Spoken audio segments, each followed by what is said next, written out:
and get this going here. Okay. All right. So how consumers are searching for attorneys online. If you guys, again, have any questions, just want to make sure that you use that little box in the GoToWebinar control panel, and I'll try to answer those as we go along. We'll move pretty fast here, probably only take about 15 to 20 minutes, and then leave it open for questions. So let's go ahead and get started.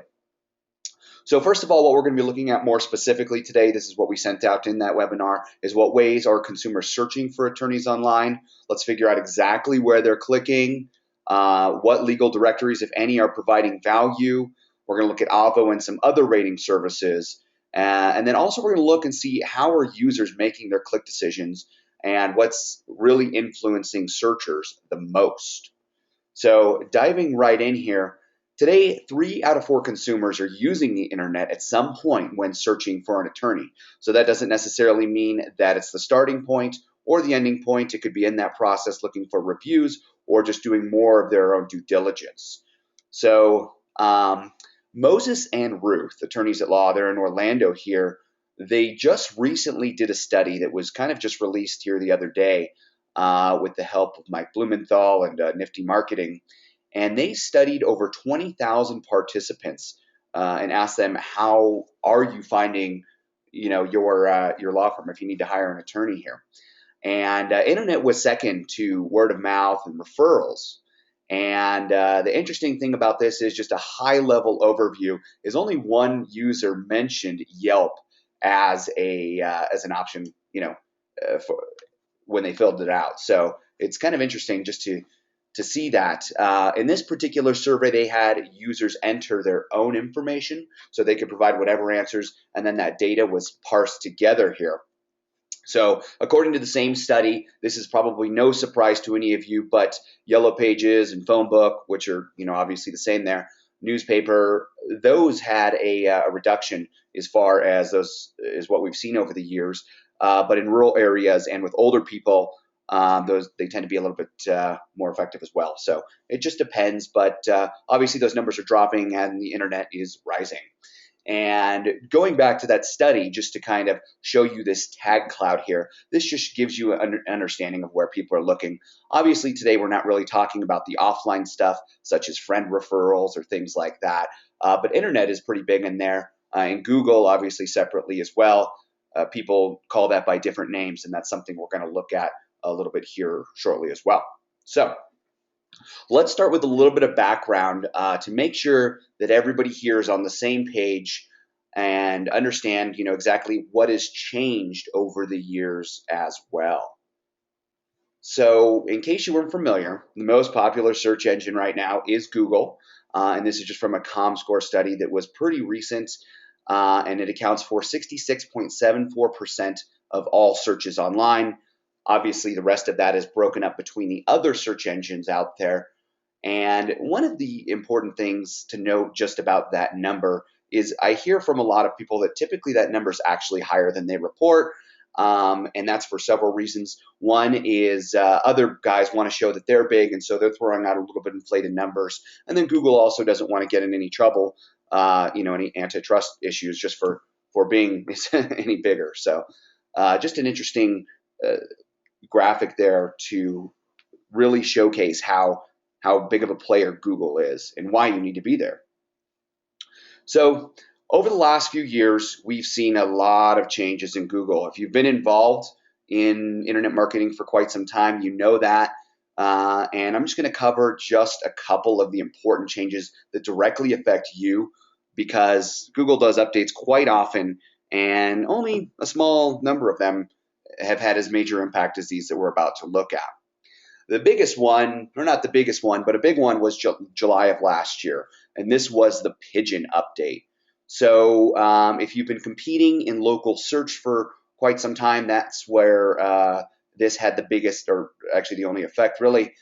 But basically, there were some major changes where now search became a lot more tied to organic results. So it used to be that, hey, we have local SEO over here. And when I say local SEO, I mean the results that show up in that map pack that might show the listings A, B, C, D, E, F, G, and in addition to that, what happened is the local results even though they had their own algorithm, was now more closely tied into the organic algorithm. So when that happened, we saw an influx. We saw these directories that everybody kind of knew existed get a higher listing for major keywords, like car accident lawyer if you're in the personal injury space, for example. So we saw FindLaw raise, we saw Avvo, Yelp, and Thumbtack, and those are just a few, and it really varies depending on the geographic location that you're in and the practice areas you're searching for. You might see ones other than these, or you might see mostly these directory listings that are popping up. So when Pigeon happened, not only, again, key takeaway, did it start looking more at organic results or organic ranking factors, is what I mean by that. Like links, authority links became more prominent. That was a major one.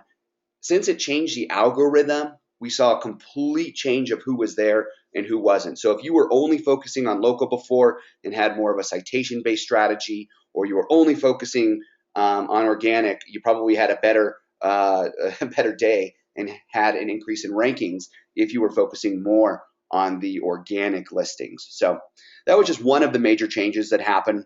This year, you probably heard about mobile get in, and it was this big thing, and everybody was scared and saying it was just going to be a huge deal. And this update was really geared towards basically Google not rewarding sites that are not mobile friendly. So people can search for you on a variety of different devices. It might be a desktop computer, might be a laptop computer, might be an iPad, might be an iPhone or an Android, whatever that is.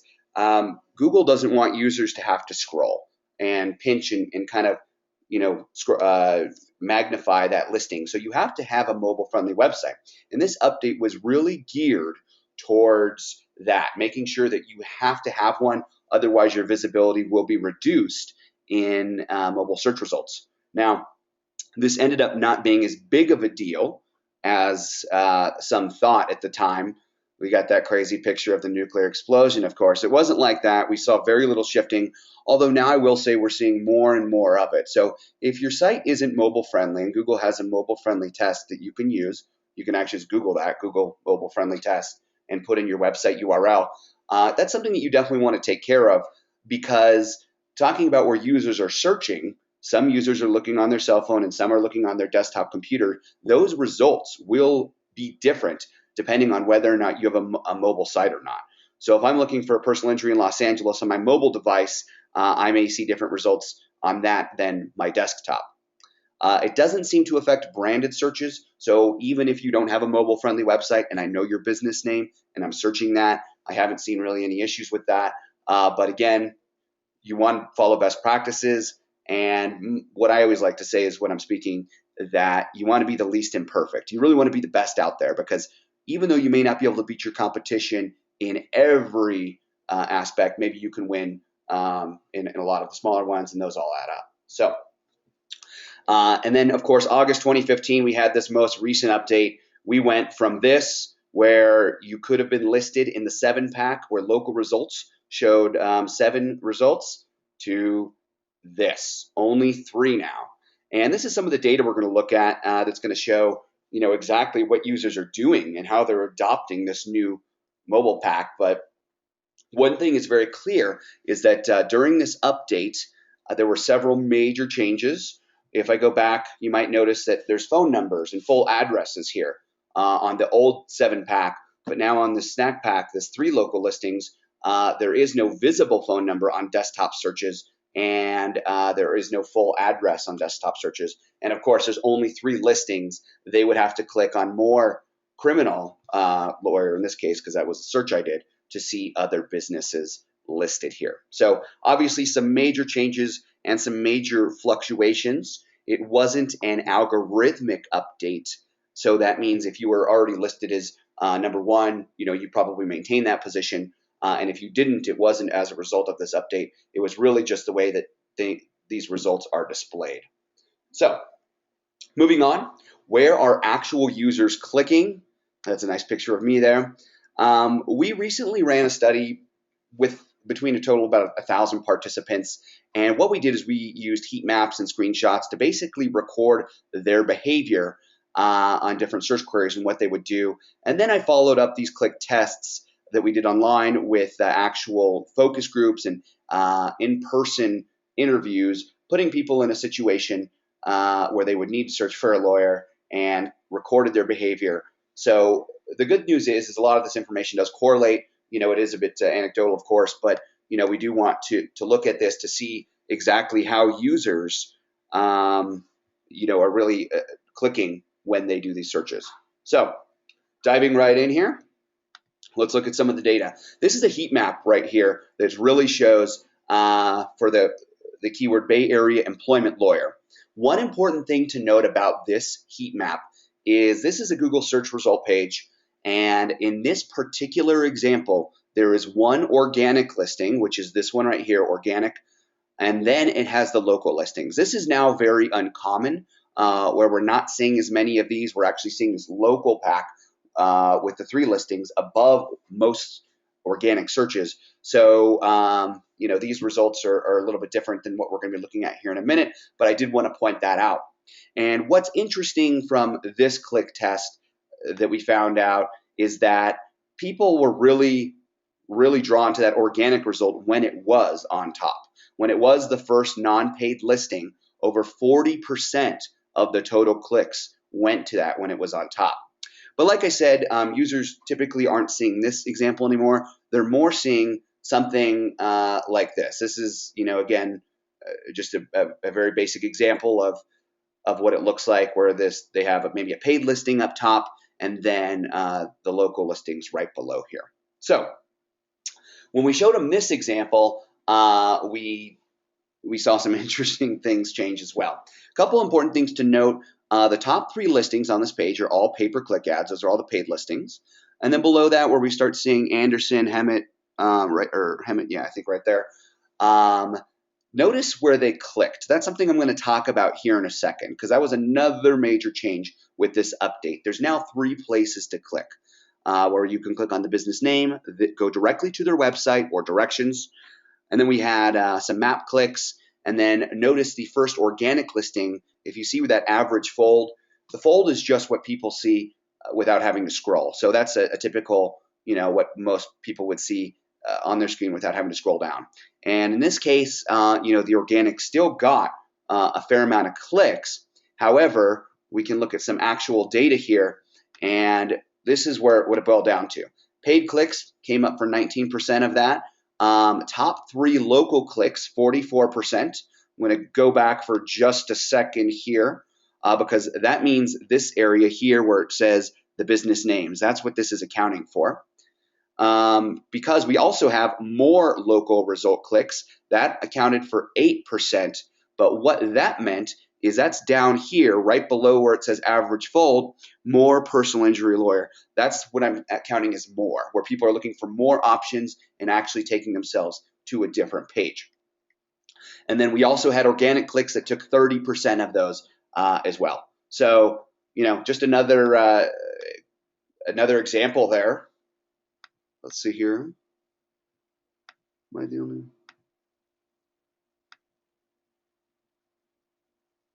Looks like we're having some problems with the slide here, actually. So I'm just looking at that. If somebody could just respond there in the questions, if you cannot see the slides. Just want to check here.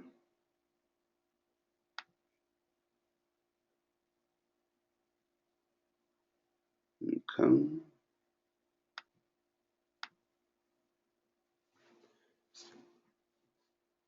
Is it still showing? Just want to be clear. So, okay. So I don't see any other still slide 1.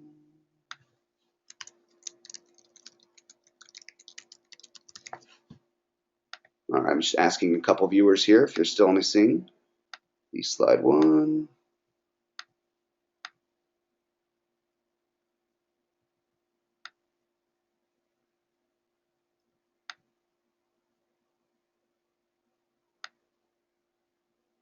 Okay. Yeah, it looks like we are having some issues with the slides. I apologize for that. I'm going to make a couple changes here. What about now? I'm going to ask a couple more questions here. Good, hooray, it changed. Okay. Okay, all right, looks like it might be working now. Man, I apologize for that. I missed those questions coming through here. Okay, so let me back up just a tad here, just to show you exactly what we were talking about with these click-through studies. I think that'll be best just to kind of start so we can look at these heat maps, since that's the important part, the real takeaway here.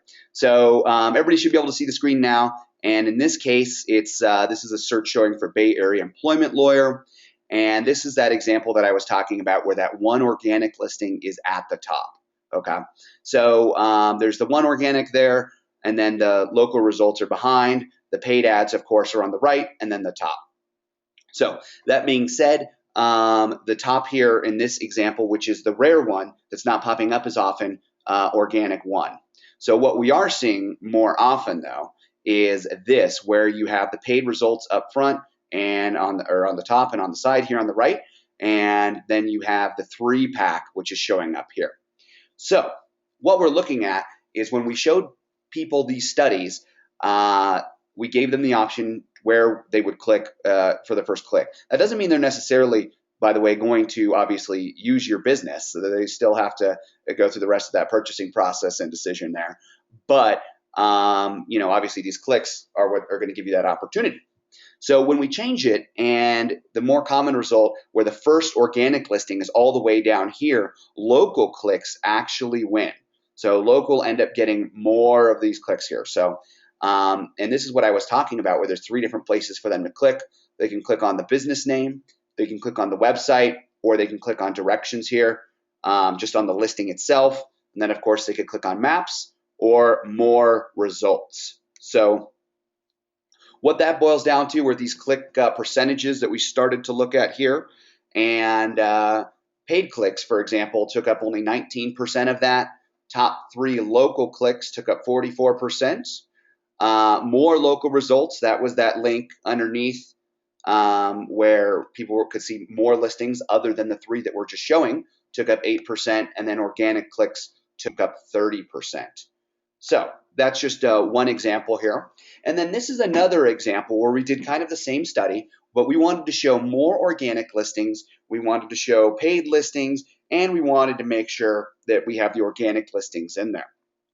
So on this result here, we'll look at the data here in a second, but you can see something interesting here, and that is that people are looking, more people clicked on the second result, which was Farrar and Lewis in this case, than they did on the first one that's locally. And then, of course, we have a lot of organic clicks down here for the Wilshire firm. So that's something I'm going to cover in a little bit here, why I believe they might be clicking here more. And in a nutshell, it has to do with reviews, but we'll cover that here in a little bit. So what the data actually shows is 13% came from paid clicks, 33% came from the top 3 local results there, 14% came from more local result clicks, and then 40% from organic. So the total winner, as far as the pack organic versus local, is actually local, because you combine those 2 numbers, and then we have 47% there. So a little bit higher, but one of the things we're going to talk about is how important it is to really be both, and that's ever since the pigeon update last year. So like I alluded to a little bit earlier, there's 3 places somebody can click on a local result, which is part of this major update last month. I can either click on the firm name, I can click on the website, or I can click on directions. Directions, pretty straightforward. If I click there, it's going to take me to a directions page where I can actually map it out. Website, if I click there, pretty straightforward. It's going to take me to your website you have linked in your Google My Business profile. This is where it gets tricky.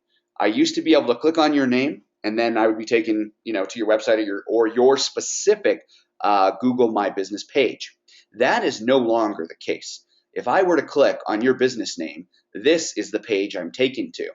And you can see the potential problem here, because even though I clicked on Wilshire Law Firm for that result, I now see other attorneys here, and this list goes on and on. It might show 15 or more listings there So now it's giving me the ability to kind of shop around a little bit. And there's something that 3 of these listings have that are going to make them more prominent and make them more likely to be clicked on, and those are reviews. So just because they clicked on your business name doesn't now mean that they will go to your website. It means that there's other people there. So you have to think a little bit more about it, in the sense that you have to have a strategy, a review strategy, which we'll cover in a little bit here, because this is an important part. You can get them to here, but maybe they'll jump away from here. So kind of scary, interesting change though. But this is where they would actually have access to the phone number and your full address from this page. And then of course they can go directly to your website or get directions. So that's again what happens if they click on the business name. Now, we did a click test study on this to see where users were clicking. And again, Farrar won in this particular case, not by much, but he did. And that was as opposed to the number 1 result. And speculation, is that because of reviews, 5-star is, and people might actually make their hiring decision after they start reading the reviews. Obviously, if they seem fake or hokey, they may run away. But reviews are important, and they've become more important, in my opinion, since these updates. So, key takeaway number 1, reviews matter. In every test we ran through in person or the focus group, more users were likely to click on the results that had the most reviews. And then key takeaway number 2, organic and local. Since organic ranking factors such as links and good content, things like that, also affect local ranking factors, you need to have a singular strategy. You need to be thinking about both. It's no longer, hey, I just want to be awesome and local, or hey, I want to show up in organic. Those are one strategy now. And again, that's kind of been the case since Pigeon of last year, but even more so as we just see this algorithm continue to develop. So what I want to look at right here is an example of somebody winning, and that's again the Wilshire law firm, somebody that's doing a very good job in Los Angeles, in my opinion. Notice them winning. They're number 1 locally and they're number 1 organically.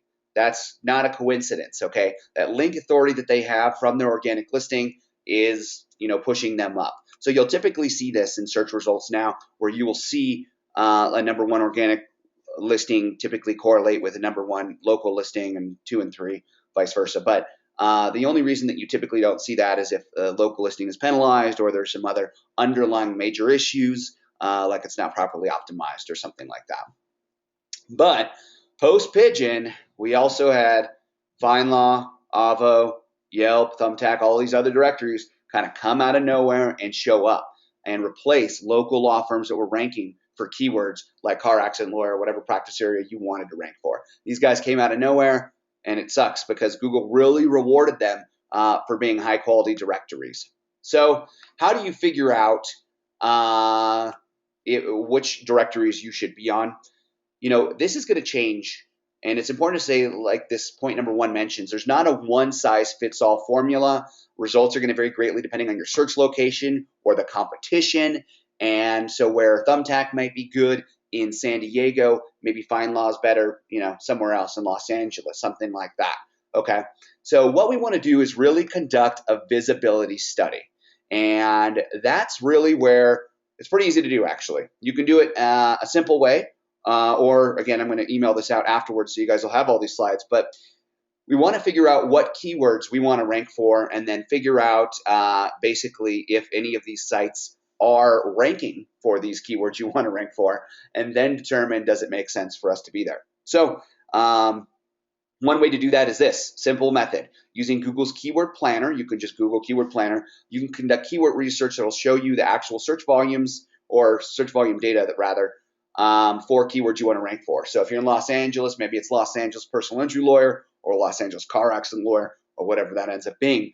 And you want to use an incognito window in Google Chrome. I say that because search is a little bit personalized. So if I've been doing a lot of searches and clicking on my own law firm, and then I just open up Google or Mozilla, whatever I'm using and saving my settings, it's going to prioritize those results because it knows I like them and I click on them all the time. So doing it in an incognito will take away that bias where you can see what's actually ranking. And then you really want to record the top 10 sites. Who's ranking? Okay, it's these law firms. Obviously, I'm not going to get a directory listing on other law firm websites. But if you do, congratulations, that's awesome. But instead, look for trends in common sites that you can get on, like the FindLaws and the Thumbtacks and the Yelp. Are they ranking for the keywords you want to rank for? And if they are, we got to kind of rank them from 1 to 10 after looking. So maybe you pull a sample of 10 keywords or 100 keywords, whatever that is. And in 10 keywords, we see that we want to rank for on every one of them. FindLaw has a good position. Maybe they're ranked number 3.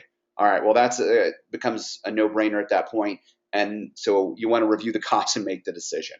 So as a real general rule of thumb, I'm going to tell you guys my experience with each FindLaw, Yelp, Avvo, and other directories, just so you have an understanding of what I would do.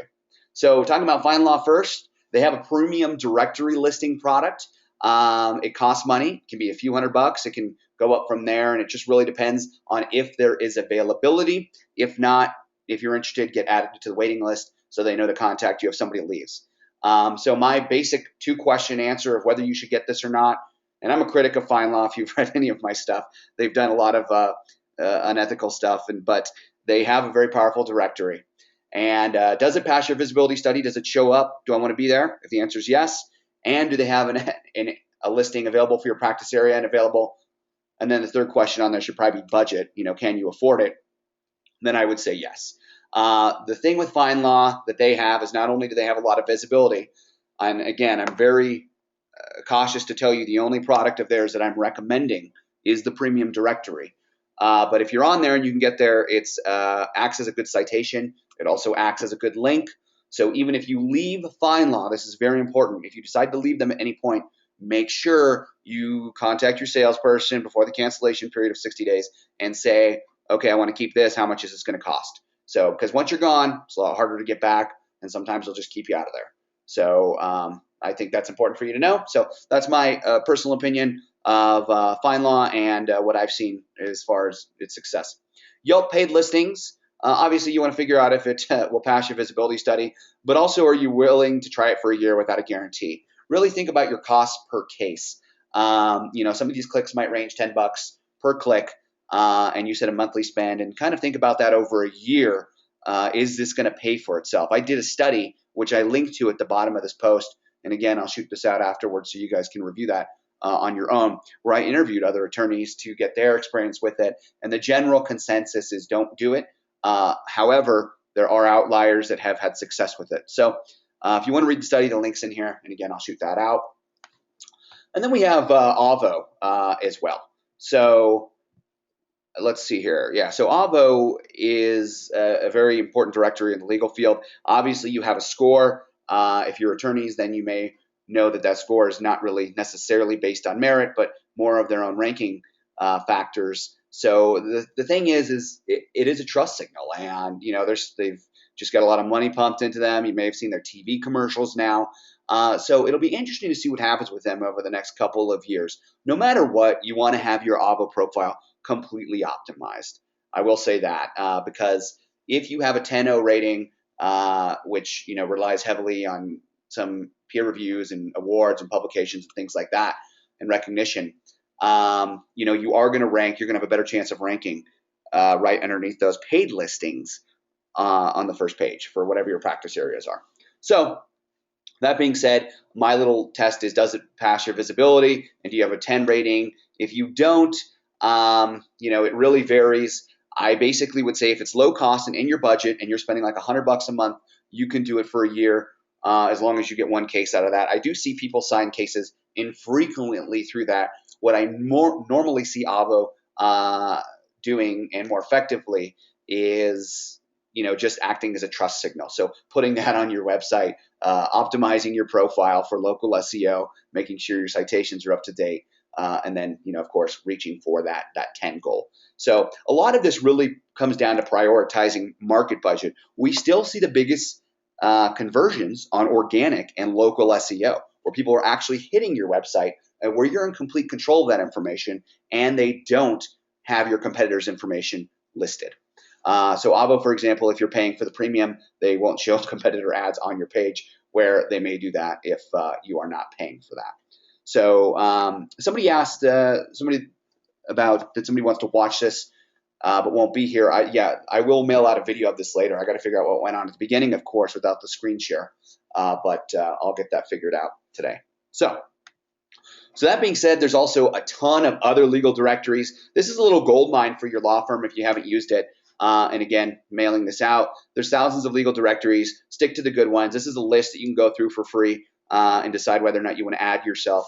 The list is free that we're providing you. Some of the directories are in fact paid, but as a long-term goal, this is kind of a strategy for you saying, hey, I want to be listed on all these directories over this period of time, and figure out those costs. And again, a lot of them are free. Get yourself listed because that's going to help you substantially with local and organic SEO. Not only do they act as citations, they act as links. So it's actually a link building post, which was its primary purpose.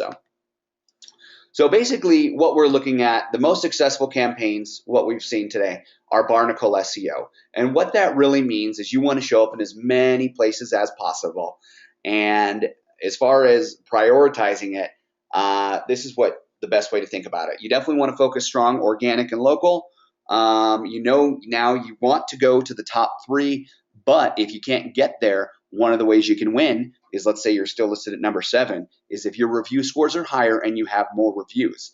Therefore, people are likely to leave that number 1 listing from that map page we looked at earlier and might actually click on your listing, so you can kind of steal their traffic even though they clicked on the name of that business just by having more reviews and positive reviews. So very important. So organic, local, and then also being on the top 3 directories based on your visibility study. That's where your strategies really need to lie. You need to really be focused on those directories if they're showing up, because again, we do like to track everything personally, like to figure out where the case sign up came from. But even if you don't have that advanced tracking in place, it's an impression. So let's say that I clicked on Avo first because it was ranking higher, and then I saw your name, looked at a couple other attorneys, then I clicked back to Google, and then I saw your law firm ranking. I'm now more likely to click you because I've already seen your name. So barnacle SEO, showing up in as many places as possible, is really where you want to be. So that covers most of the data that we have. The real key takeaways for today is focus on your long-term, local, and organic game. Focus on getting high-quality reviews and implement that process to increase those, and then identify the top directories and then get listed specifically based on the visibility study for your area. So anyway, that was kind of a quick and dirty of what we've seen and what those changes have the implications that they've had. Definitely, if you have any questions, please feel free to ask those now. I'll definitely stay online for a few minutes to answer any of those specifically. And they don't have to be necessarily directly related to this. I'll also take a couple generic SEO questions as well. And thank you very much for joining. Like I said, we'll send this out here shortly as well. So if you have any questions, please use that question box now.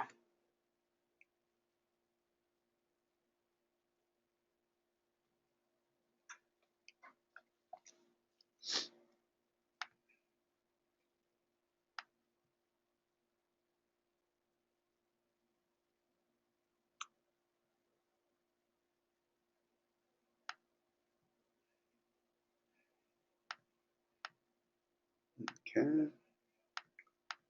And yes, just to repeat, this recording will be mailed out later as soon as I figure out exactly what went wrong with the slides at the beginning.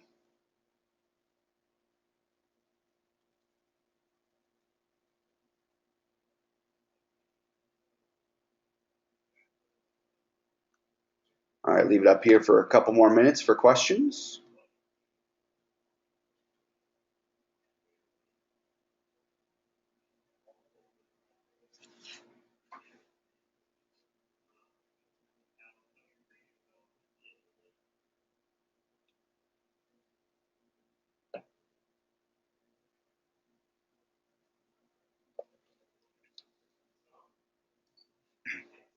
Okay, yes, there are. Are there any paid directories to avoid? That was a question that Nick asked. And yes, there are some, and there's a lot. And that the paid directories to avoid are anything that's low quality. The problem is figuring out if a directory is low quality or not, right? So a couple different ways to do that. Number one, if you stick to these lists and you're not going to have a problem. Another one is to take a look at them and Google them and say, okay, Google the name of the directory and see if it shows up on the first page you Google. If it doesn't show up, that's generally a major problem, probably a low quality directory. Also, if they just seem thin content, there's no added value other than a directory. And then also use Moz's tool, like from moz.com, and just take a look at their domain authority. And they also have a spam score as well now that you can take a look at and see if there's any red flags there.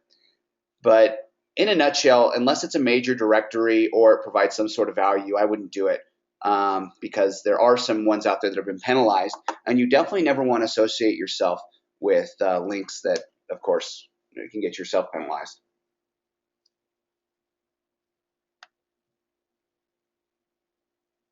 And if you have a quick question, just send me a quick email, and then I can give you my take on those as well. All right, do we have any other questions? Leave it up for about another minute here. If no more come in, then we will end this.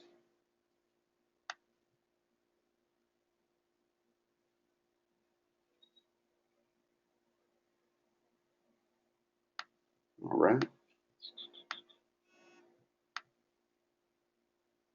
Yeah, well, thank you everybody for joining. I hope you found it useful, informational, and then again, I'll send out a recap video that includes any of those issues fixed where the slides weren't showing earlier. So I may have to re-record it, but I'll figure that out and get that sent out to you. Thank you very much for joining. Hope you have a great day, and I wish you the best success with your law firm marketing.